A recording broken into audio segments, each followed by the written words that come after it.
Talk about explosive power development. Okay, I think that the very first thing that we want to look at is testing data, right? We want to look at where is your current level of ability. So ideally we're looking at your force production, so your strength. Do you have adequate strength to really maximize for optimal power, right? Power being force times velocity, right? If we lack the force production, we're only going to see minimal improvement in power because we're only able to impact just the velocity, right? Mm-hmm. And that's not going to be on a large grand scale. We're not going to see this massive improvement in power. Where we can see it is the impact of force that plays improving that, and then we have the ability to improve the velocity with that then. So you're saying if I only did plyometrics, I would only be doing the velocity side of things, but I wouldn't be doing the other half of the equation. Yeah, you still have the other half of that equation that can be very, very instrumental in furthering that power development.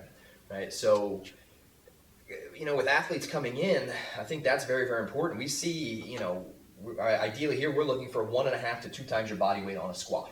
Right? So if you lack the technique or the ability to do that, your strength is probably on a low side to begin with. You've never trained it before, obviously, if you can't do it. Right? So going through that, putting in the means of learning the basic underlying structure, right? So learning how to squat, where it might come out of just from a goblet into a front, into a box, then finally moving it down to the back where we have no, back box squat, to then finally not having the box at all. But developing that lower body strength to a point where we can maximize that transfer, basically.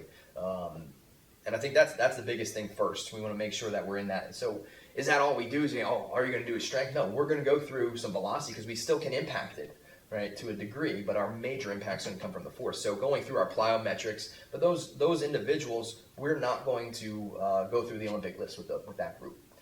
What they will do related to the Olympic lifts is learn the technique. So once their force production elevates, right, and they start training really for the maybe first time in their life, now once they are ready to go and move into that Olympic lift and really optimize their power development overall, they've already have the technique, right? These Olympic lifts are technique driven, right? They're challenging, they're tough, they're not the easiest thing to do. And so we can spend and create volume in basic techniques, right? Moving in from just being in isometric holds in the power position so we know what it feels like.